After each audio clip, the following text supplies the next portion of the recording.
Thanks to systematic prayer, that is, living consciously in the proximity of Jesus in his humanity, the first mansion enabled you to better understand life. In this way, you reached a certain level of self-knowledge. You also gained a certain knowledge of God, of other people, and of the world. You already know that you are a weak human being, a frail creature, but your life was given to you by someone exceptional. What's more, he who gave you life, your Creator, invites you to be friends with himself in all that frailty and weakness. He became a man himself to show that weakness and frailty are not obstacles. So you already know a lot. Now it is necessary for this knowledge to flow from the mind to the heart through the prose of life. For it is easy to reach a certain level, but it is more difficult to maintain it. That is why the second mansion is a space of struggle to keep what you've already gained. It is a space of perseverance in the right way of looking at God, and also at yourself, continuing the right perception of the world and of other people. While discussing this mansion, Theresa shows a person who still carries the weight of old habits from an earlier life, still feeling tempted, sensing the dangers of the road and the risk of falling, and remaining weak.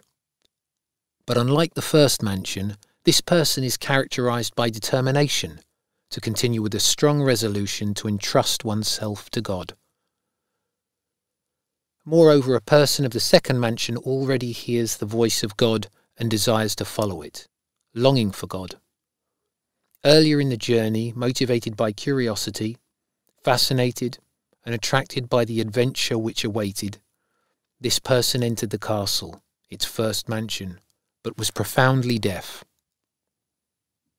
Now, sounds begin to be heard, but this person is still unable to respond properly, remaining mute.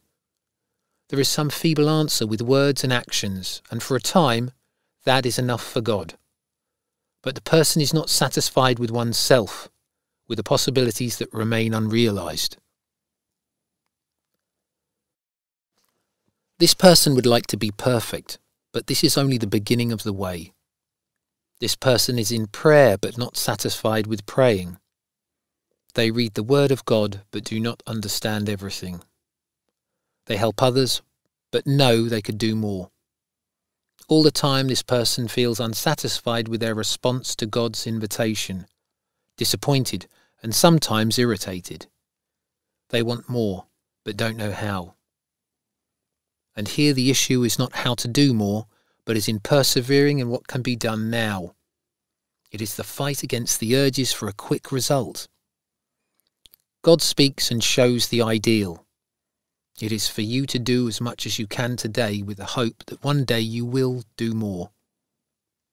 Now your responsibility is to listen to the voice of God and do what you can. Do not be frustrated and discouraged by your inability to give an adequate answer. Patiently endure the shortcomings of your own nature and persevere. You simply go on trying. St. Augustine says, "So long as you are fighting, you are a winner." As for God's way of speaking, his voice in the second mansion need not necessarily be heard as a calm inner feeling. His hints will rather appear in people you encounter, events, books, homilies, trials, sufferings, illnesses, and even in difficult prayers, made somewhat out of our compulsion. In this mansion, God uses very simple and modest means, sometimes ones that you would reject at first glance. But it is in the second mansion that you learn to listen to God's simple words. You learn to be open to his ordinariness, to fight against rationalizing the simplest touches of his presence. God speaks in a simple way, and you immediately explain to yourself that it cannot be so ordinary. You prefer to complicate things and look for the extraordinary. In the second mansion, you are fighting to listen. You are fighting not to rationalize the simplicity of God's speaking. You are fighting to be simply with God's word, and not to self-analyze what you can do about it. Yes, your castle, your God calls you inside. However, the proper battlefield of this mansion encompasses, in the first place, disordered whims and pleasures which draw your focus to them. In other words, it is the attitude of I like, I dislike. The second mansion involves putting in order your various goods, material things, habits, attitudes of being an expert on everything. It is supposed to pull a person out of the rut of old and familiar habits. It is the so-called ascetic work which ought to show you that everything is necessary, but in the right proportions, and that in life there are things which are important, more important and most important. For the contemporary person, asceticism itself is not merely a form of fasting, nor does it mean only the denial of certain things. The modern, sound ascetic is the person who takes care of good relationships, does not get discouraged, lives with great ideals in the midst of everyday life, is disciplined, does not run around repeating, I don't have time, does not multitask, is in touch with nature and art, tries to keep calm in the face of situations over which one has no control, does not complain, looks to the future with hope, rejoices in the successes of others, manages health prudently and loves God in simplicity. Regarding the ascetic way of life, the second mansion is the place of the so-called active purification, the place of your ascetic work which you have to put effort into arranging your life according to the knowledge acquired in the first mansion. It's a fight with yourself. For remember that a person's greatest enemy on this path is the self and one's own laziness. Of course, the devil in the second mansion will not let go and will continue trying to pull you away from your persistent work on yourself and your struggle for your own interior. How? He will put before your eyes all the good things and pleasures, making you feel as if they were eternal, and as if eternity itself were boring without pleasure. Then he will discourage you, especially in those areas where you are particularly talented. In the process of learning how to choose the most important things, the person of the second mansion sees God in love with human misery. God who gives himself to the person. And the person responds with a desire to give something to God. But because they do not know what to give, they enthusiastically give God their whole self and their entire life. That is God's blessed trap. Since you wholly give yourself to me, then I, your God, will be slowly taking away my property from you. And this is what will happen in the successive mansions. God will be taking away what you have given him, and you will be fighting to be for him with all your being in accordance with your own promise. This is where perseverance in small resolutions will make you stronger in your daily struggles. Rising from your downfalls and waiting patiently will strengthen your perseverance. Starting over and over again, you will keep going. Those various downfalls will eventually lead you to the final choice. So you see that the second mansion is a place of extraordinary determination. Here perseverance is not only a means, but somehow becomes the end in itself. Persevere in order to endure.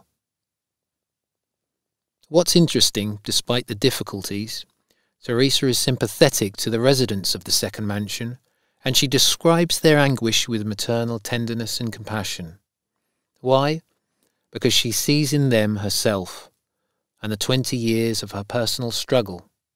She writes in her book of life, I spent nearly 20 years on that stormy sea, often falling in this way and each time rising again, but to little purpose, as I would only fall once more.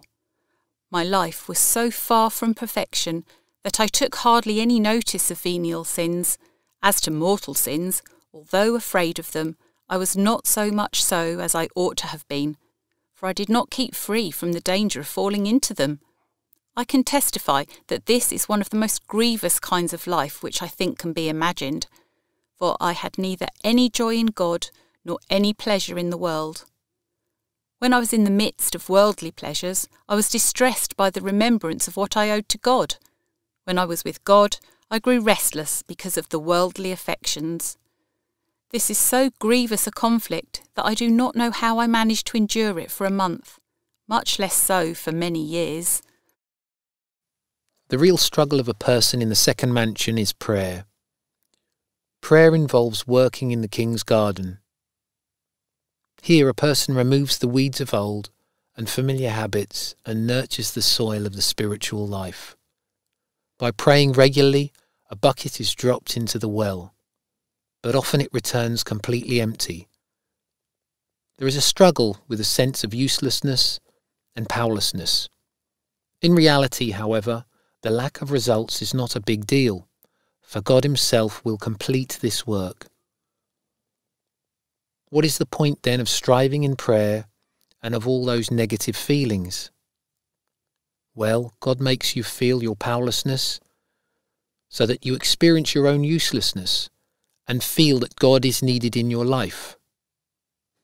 When you pray, you should pay more attention to His simple presence than to your own feelings and experiences. That is how Theresa herself explains it. What then will he do here who finds that for many days he experiences nothing but aridity, dislike, distaste, and so little desire to go and draw water? It will often happen that even for that purpose he is unable to move his arms, unable, that is, to think a single good thought. What then, as I say, will the gardener do here? He will be glad and take heart and consider it is the greatest of favours to work in the garden of so great an emperor, and as he knows that he is pleasing him by so working, and his purpose must be to please not himself but him, let him render him great praise for having placed such confidence in him, when he has seen that without receiving any recompense he is taking such great care of that which he has entrusted to him. Let him not wish to have his kingdom on earth or ever cease from prayer, and so let him resolve, even if this aridity should persist his whole life long, never to let Christ fall beneath the cross. The time will come when he shall receive his whole reward at once. Let him have no fear that his labour will be lost. He is serving a good master, whose eyes are upon him.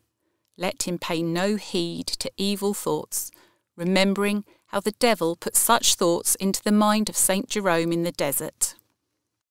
To sum up, the symbol of the second mansion is a valiant sword which is always ready to fight. In this mansion, the state of a person who is torn between different desires struggles with difficulty to persevere on the way. The answer is perseverance and patience despite great difficulty. The task in the second mansion is to take the cross as a cane on the path of putting oneself in order. The prayer of the second mansion is still the prayer of faithfulness to meditation, reflection, or interior prayer. Christ on the path of the second mansion is the model of life, and the biblical figures motivating a person to continue on this path are the Israelites wandering for 40 years through the desert to the promised land, and the brave warriors of Gideon.